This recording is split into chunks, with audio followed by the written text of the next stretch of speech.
Hi అండి, నమస్తే. Welcome to Vishwam TV. Hyderabad లో ఉన్నటువంటి హైటెక్ సిటీలో ఒక రైల్వే స్టేషన్ అయితే హైదరాబాద్ నగర ప్రజలకు మరియు తెలంగాణ ప్రజలకు రవాణా సౌకర్యార్థం కోసం అయితే రీమోడలింగ్ అయితే చేయడం జరిగింది. సుమారు 36.61 కోట్లతోటి అయితే నరేంద్ర మోదీ గారు అయితే ప్రజలకు ఈ రోజైతే ఈ రైల్వే స్టేషన్ ని అంకితం అయితే చేయడం జరిగింది. మరి ఇప్పుడు మనం ఈ హైటెక్ సిటీలో ఉన్నటువంటి రైల్వే స్టేషన్ ముందే ఉన్నామండి. లోపలికి వెళ్ళి రైల్వే స్టేషన్ లో రవాణా సౌకర్యం ఎలా ఉంది, మరి ప్రజలకు రైల్వే సౌకర్యం ఏ విధంగా అందించారు, మరి 36 కోట్ల రూపాయలతో అయితే ప్రారంభించారు కదా, మరి ఆ 36 కోట్ల రూపాయలు ఎంత వరకు కేటాయించారు, ఏమేమి ఫెసిలిటీస్ కల్పించారు అనేది లోపలికి వెళ్ళి చూద్దాం.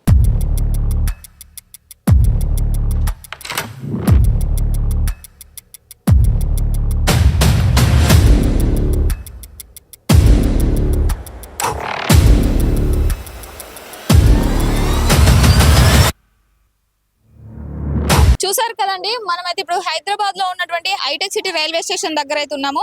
మరి హైటెక్ సిటీ రైల్వే స్టేషన్ అనేది నరేంద్ర మోదీ గారు జలంధర్ మరియు పంజాబ్ రాష్ట్రాల్లో ఉండి అక్కడ నుంచి అయితే వర్చువల్ గా అయితే ఓపెనింగ్ కూడా చేయడం జరిగింది. ఇక్కడ స్వయంగా వచ్చి రామచంద్రరావు గారు అయితే ఓపెనింగ్ కూడా చేశారు. మరి ఈ రోజు చూసినట్లయితే మన దేశంలో ఉన్నటువంటి దాదాపు మన హైటెక్ సిటీని బట్టి హైటెక్ సిటీతో పాటు సుమారు 75 రైల్వే స్టేషన్లను అయితే ఓపెనింగ్ అయితే చేయడం జరిగింది. అంటే ఇది రీమోడలింగ్ చేసిరు. దీనికి 36.61 కోట్ల రూపాయల బడ్జెట్ అయితే కేటాయించడం జరిగింది. మరి అన్ని కోట్లతోటి బడ్జెట్ కేటాయించి మరి ఎలాంటి వసతులు కల్పించారు, మరి ప్రజలకు ఎలాంటి ఫెసిలిటీస్ ఉన్నాయి, మరి రైలు ఏ విధంగా ఎన్ని రైళ్లు ఇక్కడ నుంచి వెళ్తాయి, మరి హైదరాబాద్ లో ఉన్నటువంటి జాబర్స్ కావచ్చు లేకపోతే నార్మల్ ప్రయాణికులు కావచ్చు వాళ్ళకి ఏ విధంగా ఉపయోగపడుతుంది అనేది లోపలికి వెళ్ళి చూద్దాం.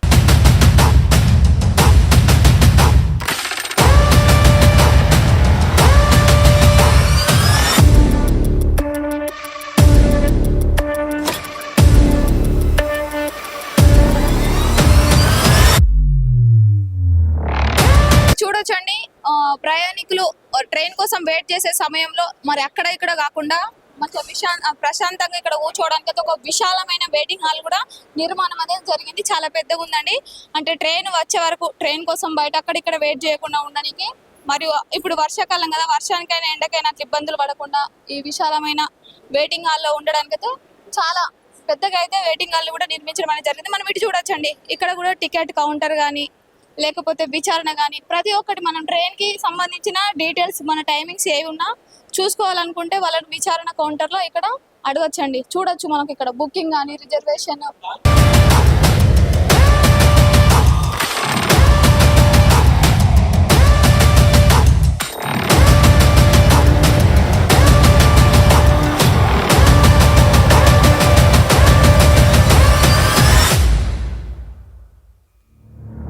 చూసాం కదండి, ఇప్పుడు మరి రైల్వే స్టేషన్ లో ఉన్నటువంటి ప్లాట్ఫామ్ పైన అయితే ఉన్నాము. మనం చూడొచ్చు అక్కడ పక్కన చూసినట్లయితే ఎక్స్లేటర్ ఉంది. అంటే ప్రయాణికులు నడవడం ఇబ్బంది అట్లా అవుతుందన్న సమయంలో ఎవరైనా చాతగాని వాళ్ళు ఉంటారు కదా, గర్భిణీ స్త్రీలు కానీ కొంచెం వృద్ధులు కానీ వాళ్ళు ఉంటే వాళ్ళకు ప్రయాణం అనుకూలంగా ఉండాలన్న విధంగా ఎక్స్లేటర్. ఇటు సైడ్ చూసినట్లయితే లిఫ్ట్ కూడా ఉందండి. లిఫ్ట్ కూడా అందుబాటులోకి తీసుకురావడం జరిగింది. అట్లానే స్టెప్స్ మెట్లకి కూడా పైకి వెళ్ళడం కానీ అటు సైడ్ ప్లాట్ఫామ్ కి చేంజ్ అవ్వడం కానీ అట్లాంటి ప్రతి ఒక్క సౌకర్యాలు అయితే ఇక్కడ కల్పించడం జరిగింది.